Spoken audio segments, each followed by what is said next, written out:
여러분 자녀들을 키우면서 가끔씩 놀랄 때가 있지 않습니까? 어떤 것 때문에 놀래요? 가르치지 않아도요, 내 자녀들이 내 모습을, 내 아내의 모습을 보여줄 때예요. 깜짝깜짝 놀랍니다. 저는 학교 다닐 때 이렇게 불안한 게 되게 많았었나 봐요. 이렇게 어디를 가면요, 모든 책이란 책은 다 싸가지고 다녔어요. 그래서 선생님들이 이렇게 저만 보면은, 야, 너는 이렇게 키도 조그맣고 등치도 작은데 산만큼 이렇게 책을 갖고 다니냐. 그 버릇이요, 지금도 있어요. 그래서 휴가를 가면요, 설교를 위한 책들은 한 대여섯 권은 싸가지고 가요. 근데 막상 가져가면 하나도 안 봐요. 거들떠도 안 봐요. 근데 그게 습관이 된 거예요. 그게 여전히 제 몸에 배어있는 습관입니다. 이제 학교를 다니는 우리 둘째 딸을 보면서 똑같은 걸 봐요. 아니, 지 어깨를 가득한 가방을 그렇게 이렇게 힘들게 메고 다니는 거예요. 그래서 제가 뒤적뒤적 보면은 거의 뭐 안 볼 책들만 가득해요. 정말 가르쳐 주지 않아도 아이들은 보면서 배우는구나. 그래서 말하는 거죠. 자녀는 부모의 거울이다. 유명한 역사학자 토인비는 말해요. 역사는 끊임없이 반복된다. 한 나라의 역사뿐만 아니라 한 가정의 역사도 마찬가지죠. 왜 이렇게 이 역사는 우리의 인생 가운데 반복되는 것일까요? 뭐 여러 가지 이유가 있겠죠. 근데 성경은 참 재밌게 그 이유를 이렇게 들어줘요. 잠언 27장 20절에 보니까 이런 말씀이 있어요. 지옥과 저승은 아무리 들어가도 한이 없듯이 사람의 욕심도 끝이 없도다. 여러분, 우리의 욕심이 끝이 없어요.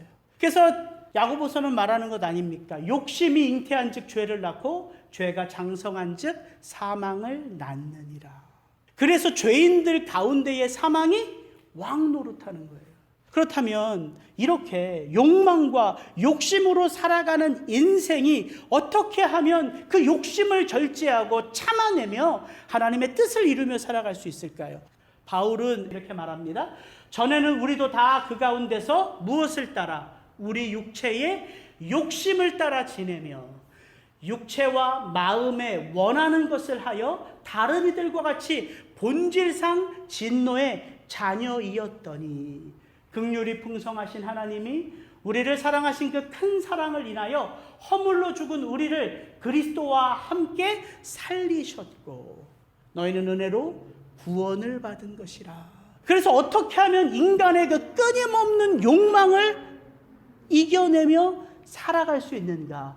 우리의 본성으로는 안 되는 거예요. 그래서 하나님이 우리를 성령으로 거듭나게 하시는 거예요. 여러분, 그것이 구원입니다. 그래서 우리는 알게 되죠. 거듭나면 알게 돼요. 아, 인생이란 것이 내 욕심, 내 원함만 있는 것이 아니라, 그렇게 사는 삶만 있는 것이 아니라 성령님과 함께하는 은혜의 삶이 있는 것이구나. 그래서 욕망을 따라 살지 않고, 물론 때때로 그렇게 살겠지만 여전히 성령을 쫓아 살아가는 삶을 성도는 살아가게 되는 것이죠. 그래서 성도의 삶 속에 성령의 열매가 맺어지는 것입니다. 이제 우리는 몇 주에 걸쳐서 다윗과 솔로몬을 통하여 하나님이 성전된 성도의 삶을 얼마나 소중하게 여기시는지를 배웠고요. 오늘부터 몇 주 동안 남유다의 아사왕에 대해서 좀 살펴보기를 원합니다. 아사왕. 처음 들어보시는 분들도 있죠? 예, 저도 성경을 들여다보지 않으면 그 이름을 기억하지 못해요. 근데 제가 이 아사왕의 스토리를 제 동기 목사님의 설교를 듣다가 큰 은혜를 받았어요. 이 목사님이 자기 성경책에 보면 이 역대하 14장은 쭈글쭈글해져 있더래요. 자기가 청년의 때에 그 역대하 14장을 펴놓고 얼마나 울면서 기도를 했든지 역대하 14장의 성경책은 쭈글쭈글해져 있다. 그렇게 설교하는 걸 듣고 제가 이 역대하 14장을 잊어버릴 수가 없겠더라고요. 아사 하면 그 목사님이 생각나요. 그 아사의 기도가 생각이 나요. 저는 오늘 여러분에게도 그런 은혜가 있으면 좋겠어요. 언젠가 여러분의 마음속에 아사 하면 이 아사의 기도가 떠오르는 은혜가 있기를 축복합니다.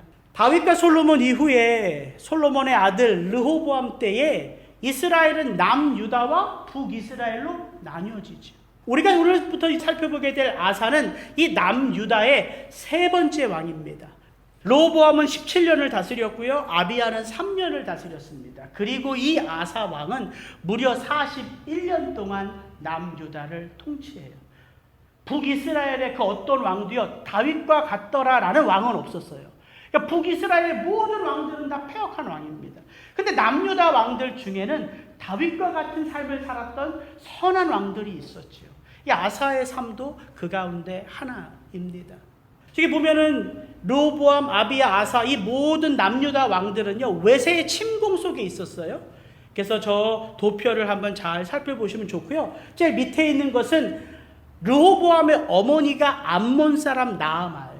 그리고 르호보암의 아내가 압살롬의 딸이라고 되어 있지만 사실 압살롬의 손녀예요. 마아가예요. 이 아비야 아사 왕의 이 삶 속에 영향력을 미친 인물이 바로 압살롬의 딸 마아가이기 때문이에요. 그래서 제가 저 도표를 한번 썼고요.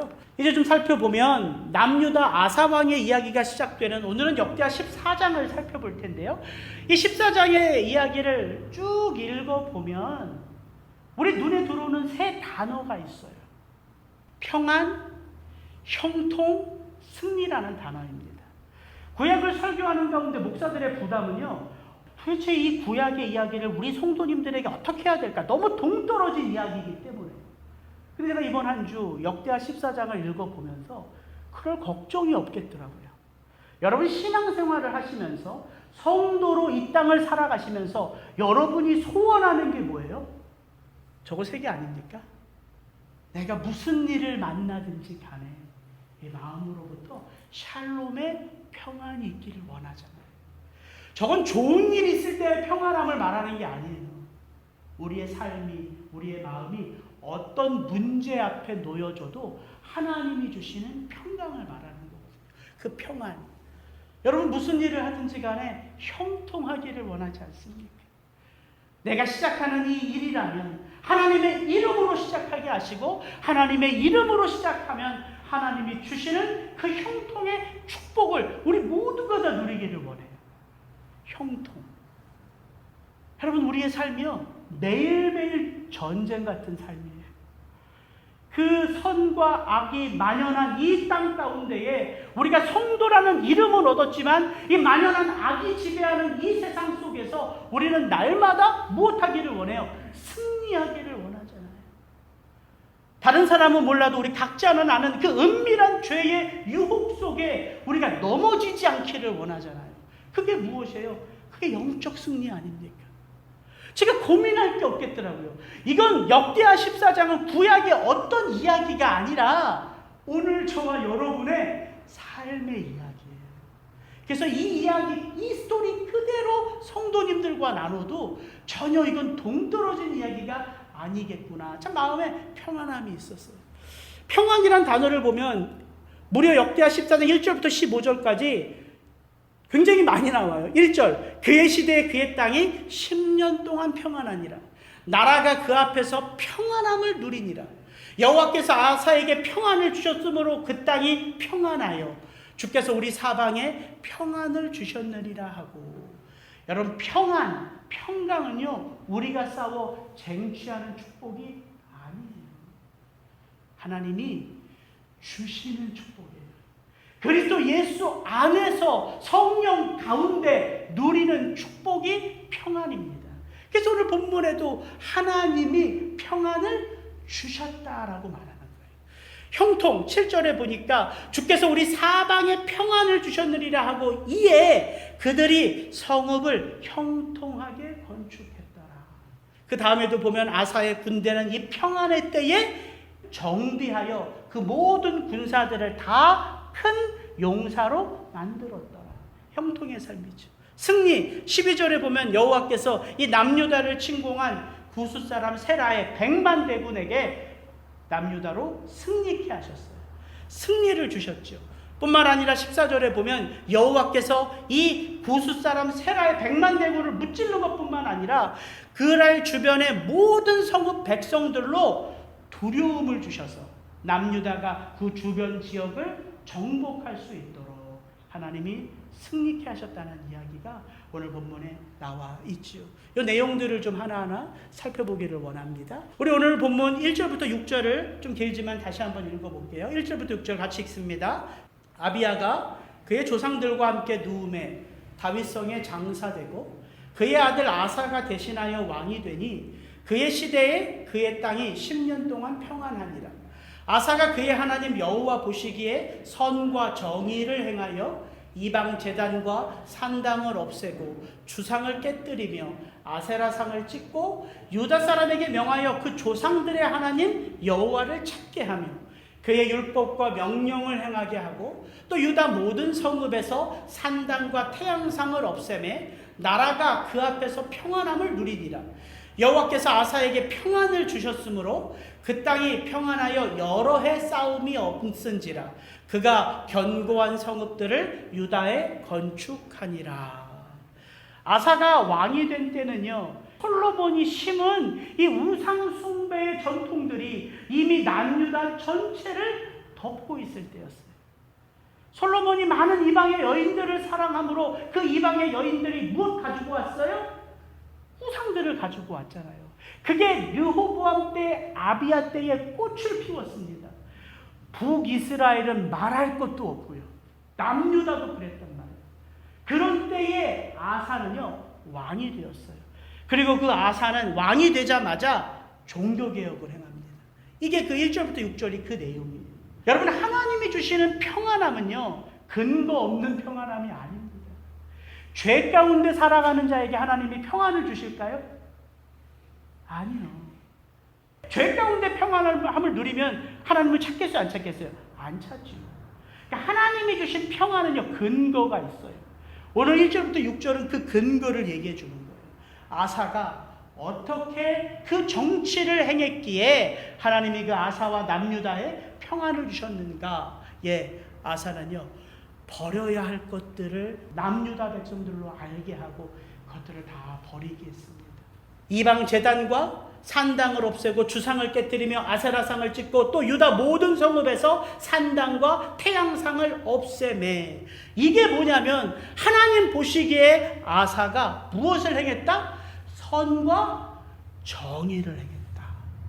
제가 다윗 솔로몬 이야기하면서 계속해서 말하는 게 하나님이 하나님의 백성들에게 왕을 세우는 이유는 다윗을 잘 살게 하고 솔로몬을 잘 살게 하고 왕 같은 제사장인 저와 여러분을 잘 살게 하는데 목적이 있는 것이 아니라 이 땅이 하나님의 통치 아래 있음을 보여주기 위함이다. 그 하나님의 통치가 어떻게 드러난다고요? 공평과 정의로 드러난다. 아사가 그 공평과 정의의 삶을 다시 이 남유다 가운데 드러나게 한 거예요. 하나님의 하나님 되심이 드러나려면 하나님과의 관계가 열려야 되는데 하나님은 무엇과 함께 할 수 없어요? 죄와 함께 할 수 없어요. 그래서 가장 먼저 한 게 뭐예요? 그 우상, 그 제단 이것들을 다 부수는 거예요. 다 버리는 거예요. 근데 그것 자체가 목적이 아니에요. 그게 버려져야지만 무엇이 들리기 때문에 하나님의 말씀이 들리기 때문에 그게 버려져야지만 하나님의 뜻이 깨달아지기에. 그래서 아사는요, 버려야 할 것과 붙잡아야 할 것이 무엇인지를 알았단 말이에요. 유다 사람에게 명하여 그 조상들의 하나님 여호와를 찾게 하기 위하여 이것들을 다 버리게 하고 무엇을 붙들라고 말합니까? 그의 율법과 명령을 붙들어 행하게 하고. 이래서 하나님이 하나님 보시기에 이 선한 삶을 산 아사와 유다 백성들에게 평안을 주신 거예요. 역대하 14장 전체를 보면 아사가 참 잘한 게 뭐냐면 그가 유다 백성으로 하여금 누구를 찾게 하고 여호와를 찾게 하고 그가 유다 백성과 더불어 여호와를 찾고. 이게 신앙의 삶이에요. 하나님을 찾는 것. 여러분, 하나님을 찾으려면 하나님이 원치 않는 것은 버려야 되죠. 하나님이 붙잡아라 말씀하신 것은 잡아야죠. 그게 하나님을 찾는 삶이란 말이에요. 그래서 우리가 이 본문의 말씀을 묵상하다 보면 나의 삶이 보이는 거예요. 지금 나는 무엇을 버려야 할까? 무엇을 놓아야 할까? 내가 다시 붙잡아야 할 것은 무엇인가? 하나님의 말씀 앞에서 깨달아지는 것이죠. 이렇게 하나님이 주신 평안함이 어떻게 이어지냐면요. 7절부터 8절 제가 한번 읽겠습니다. 아사가 일찍이 유다 사람에게 이르되 우리가 우리 하나님 여호와를 찾았으므로 이 땅이 아직 우리 앞에 있나니 우리가 이 성읍들을 건축하고 그 주위에 성곽과 망대와 문과 빗장을 만들자. 우리가 주를 찾았으므로 주께서 우리 사방에 평안을 주셨느니라 하고 이에 그들이 성읍을 형통하게 건축하였더라. 아사의 군대는 유다 중에서 큰 방패와 창을 잡는 자가 30만 명이요 베냐민 중에서 작은 방패를 잡으며 활을 당기는 자가 28만 명이라. 그들은 다 큰 용사였더라. 하나님이 주시는 이 평안함의 때 이 아사가 왕이 되고 10년 동안 하나님이 평안함을 주셨던 그 일들을 역대하 기자는 소개하고 있는 거거든요. 여러분, 하나님의 평안의 때에는요, 그 평안함을 가지고 아무것도 안 하는 게 아니에요. 샬롬의 은혜는요, 아무것도 안 하는 은혜가 아니라요. 여러분, 아무것도 안 하면요, 무료한 삶이 되잖아요. 아무것도 안 하는 게 아니라 그 하나님의 평안이란 말은 하나님이 함께 하시는 삶을 산다는 거거든요. 그래서 무엇에 집중하게 돼요? 하나님이 맡기신 일에 집중하게 돼요. 이게 평안이 형통으로 이어지는 축복입니다. 여러분 생각해 보세요. 하나님과 우상을 더불어 섬길 때에 하나님은 내 삶에 존재하시지만 그 하나님의 마음은 몰라요. 그 하나님의 뜻은 몰라요. 근데 그 우상을 제거하고 내 삶의 초점이 하나님께로 향하면 무엇이 들려오기 시작해요? 하나님의 말씀이 들려오고요. 그 말씀이 들려올 때 비로소 하나님의 마음을 깨닫게 되죠. 그럼 하나님이 너 날마다 쉬어 이게 하나님이에요? 아니잖아요. 우리 예수님이 뭐라고 말해요?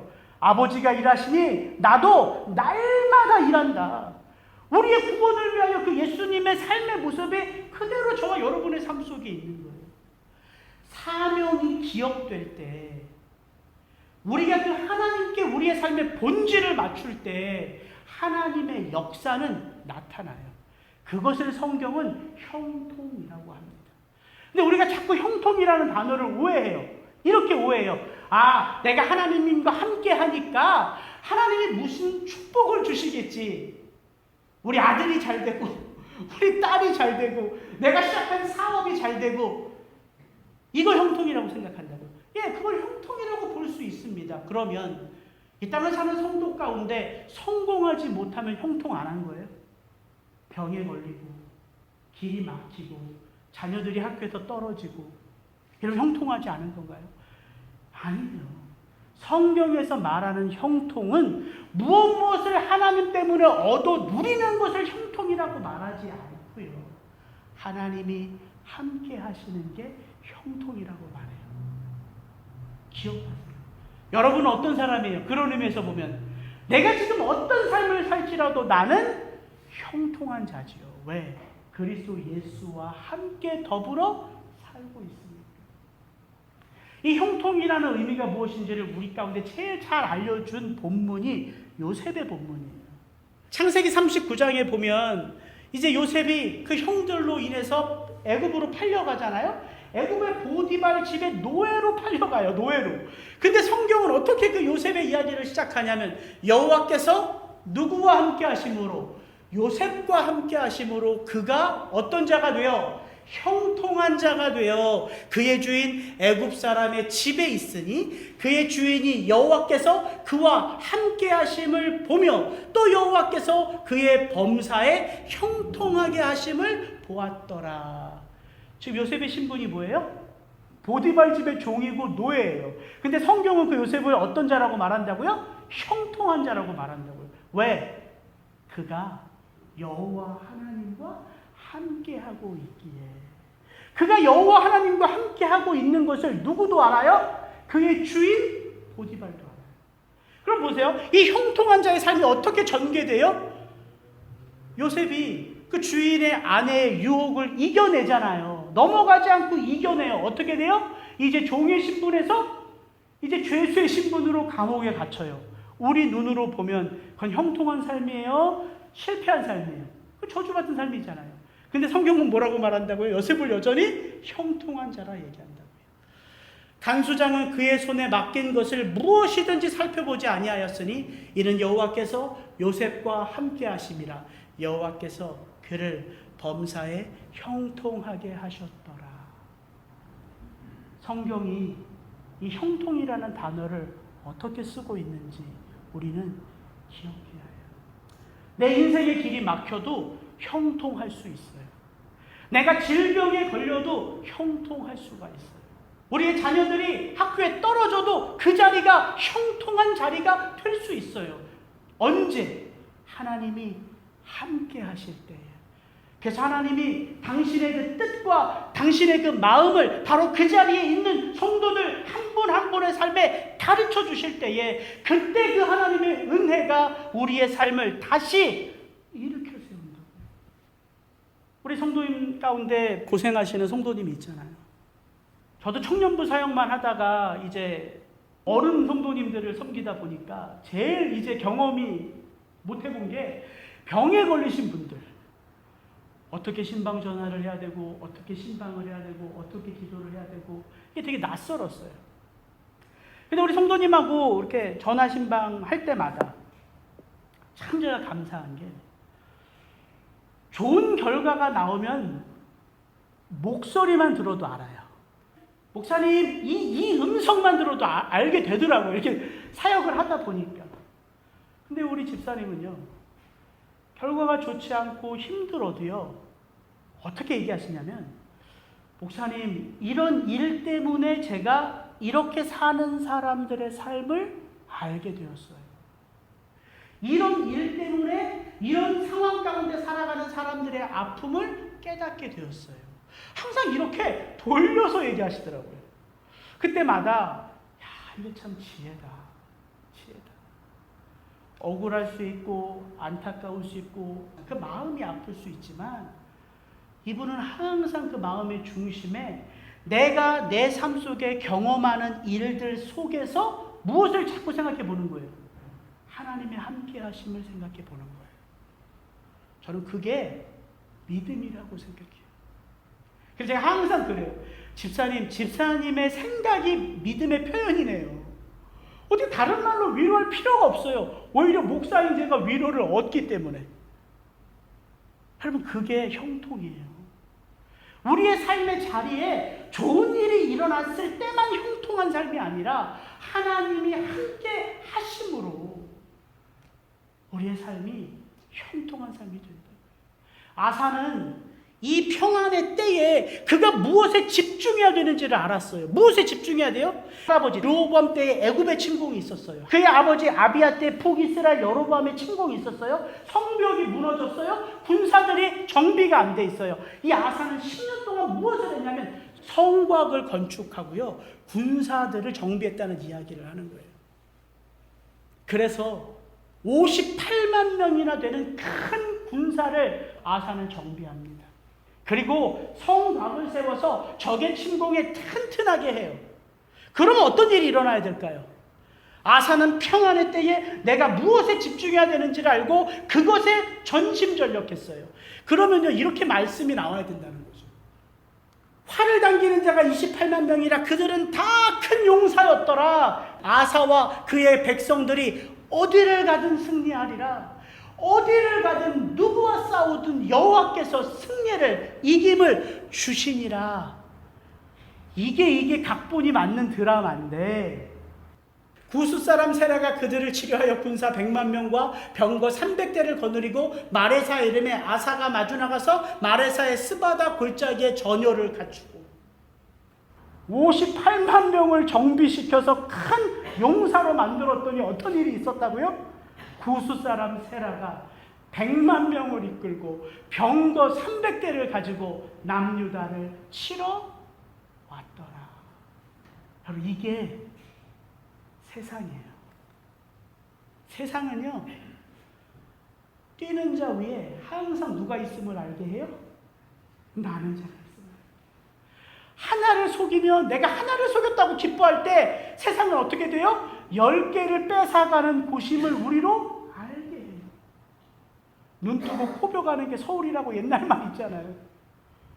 이게 세상이에요. 하나님은 그런 세상 속에 성도를 주셨다고요. 그럼에도 불구하고 이 아사는요, 뒤로 한 걸음 물러나는 게 아니라 용기를 내요. 구스 사람 세라가 그들을 치려할 때에 58만 명의 남유다 군사를 데리고 아사는요, 마주 나가서 마레사의 스바다 골짜기에 전열을 갖춥니다. 그러면 그 다음에 어떤 이야기가 나와야지 논리적입니까? 싸우러 나갔어요. 전열을 갖추었어요. 그 다음엔 뭐 해야 돼요? 군사 작전을 계획해야죠. 머리를 맞대고 우리가 부족하지만, 그러나 우리의 조상 대대로 할아버지 르호보암도 아버지 아비야도 애굽과 북이스라엘과 싸울 때 여호와의 도움이 있었으니까 우리 머리를 맞대자. 군사 작전을 계획해야 되는데 아사는요, 군사 작전을 찬 게 아니에요. 그리고 오늘 우리의 마음에 새겨야 할 이 기도를 하나님 앞에 올려드립니다. 아사가 그의 하나님 여호와께 부르짖어 이르되, 여호와여, 힘이 강한 자와 약한 자 사이에는 주밖에 도와주리가 없사오니 우리 하나님 여호와여, 우리를 도우소서. 우리가 주를 의지하오며 주의 이름을 의탁하옵고 이 많은 무리를 치러 왔나이다. 여호와여, 주는 우리 하나님이시오니 원하건대 사람이 주를 이기지 못하게 하옵소서 하였더니. 왜 하나님이 성도의 삶을 이 세상 가운데에 힘이 강한 자와 약한 자 사이에 두실까요? 우리의 힘으로, 우리의 능력으로가 아니라 누구로?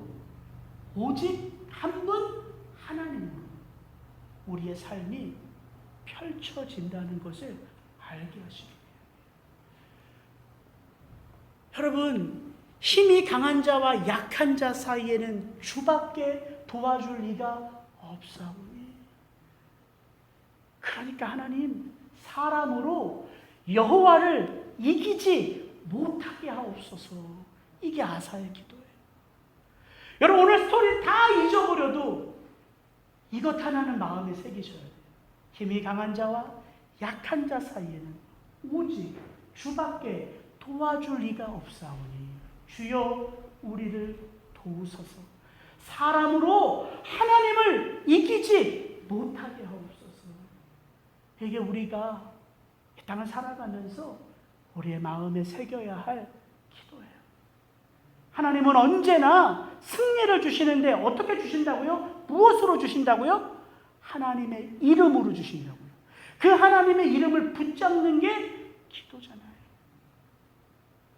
이 본문의 말씀을 제가 계속해서 한 주 묵상하니까 우린 자꾸 승리를 어떻게 생각하냐면요, 여러분 잘 보세요. 힘이 강한 자와 약한 자가 있어요. 어디에 서시기를 원해요? 여러분 어디에 서시기를 원해요? 힘이 강한 자 자리에 서기를 원해요. 여기 힘이 강한 자라고 했지만 얼마든지 우리가 적용해 볼 수 있죠. 돈이 많은 자가 되기를 원해요. 하나님, 우리 손주가 구워주는 자가 될지언정 우이는 자가 되지 않게 하시고, 머리가 될지언정 꼬리가 되지 않게 하시고, 그런 기도 참 많이 들었던 것 같아요. 힘이 있는 자가 되기를 원한단 말이에요. 권력을 누리는 자가 되기를 원한단 말이에요. 빌려주는 자리에 있기를 원한단 말이에요. 다스리는 위치에 있기를 원한단 말이에요.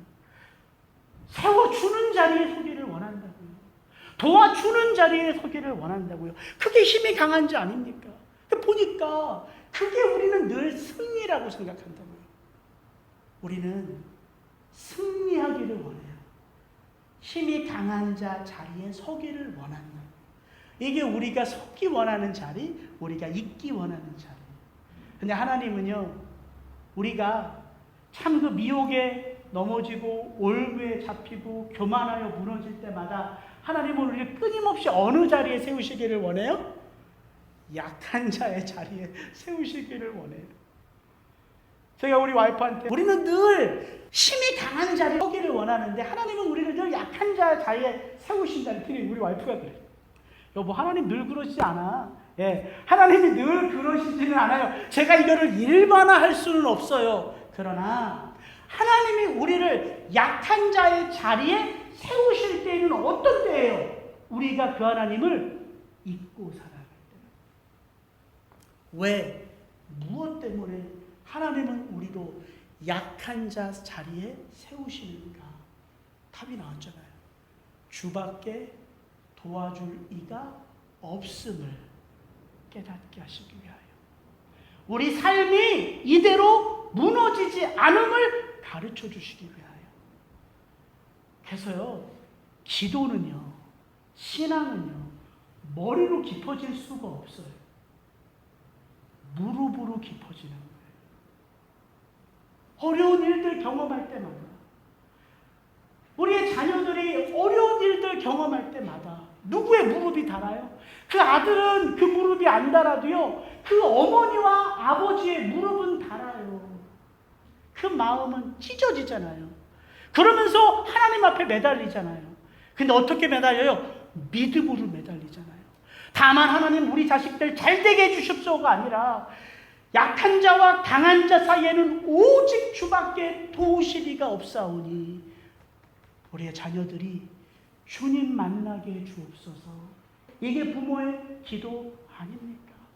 성경은 우리에게 이 이야기를 한결같이 들려준다고요. 고린도서 말씀, 우리가 이 보배를 질그릇에 가졌으니 이는 심히 큰 능력은 하나님께 있고 우리에게 있지 아니함을 알게 하려 함이라. 하나님이 보배를 담아 놓으셨는데요, 어디에 담아 놓으셨냐면 깨어지기 쉬운 질그릇에 담아 놓으셨어요. 근데 자꾸 우리가요, 질그릇 자랑해요. 야, 나 봐봐, 나 이렇게 멋지지 않니? 근데 이 질그릇은요, 어느 순간 깨어져요. 근데 그 질그릇이 깨어지면 뭐가 드러난다고요? 그 안에 보배 같은 하나님의 사랑이 드러난다. 그래서 질그릇은 깨어져야 하는 그릇입니다. 그래서 우리의 겉사람은 다 깨어지고 우리의 속사람이 점점 그리스도 예수를 닮아가는 거예요. 바울은 고린도후서에서 이렇게도 또 말하죠. 12장에서 이는 내 능력이 약한 데서 온전하여짐이라 하신지라. 바울이 언제 이걸 깨달아요? 언제 이 주님의 음성을 들어요? 그가 자기에게 있는 육체의 가시를 위하여 하나님 앞에 끊임없이 기도할 때에 깨닫게 되는 은혜가 있었어요. 어떤 소리가 들려요? 주님의 음성이 들려요. 네가 교만해지지 않기 위하여 그 육체의 가시는 내가 둔 거야. 너는 항상 약한 데서 온전하여진다. 참 제가 생각해 보니까 이게 하나님의 능력이더라고요. 우린 자꾸 이 가시가 없어지는 기적이 일어나야지만 그것이 능력이라고 생각하는데요. 그것도 능력이죠. 그것도 능력이 맞아요. 근데 이 고린도후서 12장에 보면 하나님이 가시를 없애주지 않고서도 바울을 마음껏 사용하세요. 이것도 기적이잖아요. 이것도 능력이잖아요. 그때 바울은 고백해요. 그러므로 내가 이 그리스도의 은혜를 깨달음으로 약한 것들과 능욕과 궁핍과 박해와 곤고를 기뻐하노니 이제는 내가 이것까지도 자랑할 수 있게 되었다. 그때에 내가 온전해지고 그때에 내 삶 속에 하나님이 드러나고 그때에 내 삶 가운데 그리스도 예수가 증거됨을 바울이 체험했기에 이게 신앙의 삶이라는 거예요. 강한 자와 약한 자 사이에는 오직 주밖에 도우시리가 없사오니. 여러분의 삶 그 어떤 자리에서도 이 주님이 체험되어지기를 주의 이름으로 축복합니다. 여러분, 신앙은 오직 한 길이에요. 여러 가지 길이 있는 게 아니라 우리 신앙의 길은 오직 한 길, 주밖에 나를 도우시리가 없사오니를 철저히 깨닫고 삶에서 경험하고 그것이 나로 온전히 하나님 앞에 기쁨이 되게 하는 삶, 그것이 우리는 신앙의 삶이라고 말하는 거예요. 여러분에게 도전합니다. 여러분의 삶을 다시 돌아보십시오. 버려야 할 것이 무엇이 있는지. 내가 놓아야 할 것이 무엇인지, 다시 내가 기억하고 붙들어야 할 것이 무엇인지. 여러분, 그 삶을 살 때에 여러분의 삶을 통해서 하나님이 드러나요. 그게 형통이거든요. 그렇게 살다가 행여 여러분 큰 장벽 앞에 나오면요, 여러분 분명히 기도가 터지실 거예요. 바로 기도가 터질 거예요. 아사가 부르짖었던 것처럼, 예레미야가 부르짖었던 것처럼, 하나님의 선지자들이 그 하나님의 하나님 되심을 내 삶의 자리에서 체험하기 위하여 부르짖었던 것처럼, 성도가 이 땅에서 그렇게 하나님을 부를 때에 하나님의 은혜는 임한다는 것이죠. 그때 우리의 삶 속에는요, 우겨쌈을 당하는 것 같지만 쌓이지 아니하고, 답답한 일을 경험하는 것 같지만 낙심하지 않게 되고, 박해를 받아서 잃어버린 것 같지만 버림받지 아니하고, 거꾸로 들임을 당하여도 망하지 아니하여 세상으로 하여금 저 사람이 뭔가 속이는 자 같은데 참됨이 드러나고, 저 사람이 아무것도 아닌 것 같은 무명한 자 같은데 유명한 자인 것을 알게 되고, 그냥 이 땅에서 죽은 자 같은데 보라 우리가 살아있고, 징계를 받는 자 같으나 죽임을 당하지 아니하고, 근심하는 자 같으나 항상 기뻐하고, 가난한 자 같으나 많은 사람을 부유하게 하고, 아무것도 없는 자 같으나 모든 것을 가진 자가 되는 것이지. 어떻게? 오직 주밖에 나를 도울 자가 없음을 알고 체험하기 때문에. 여러분, 다시 한번 여러분 삶의 자리에서 역대하 14장, 15장, 16장을 한 장 한 장 살펴볼 텐데요, 다시 한번 묵상해 보세요. 이건 먼 몇백 년 전 남유다의 이야기가 아니라 저와 여러분의 오늘의 이야기고요, 우리가 어떻게 살아야 되는 삶의 이야기고 믿음의 이야기인 것입니다. 같이 기도하겠습니다.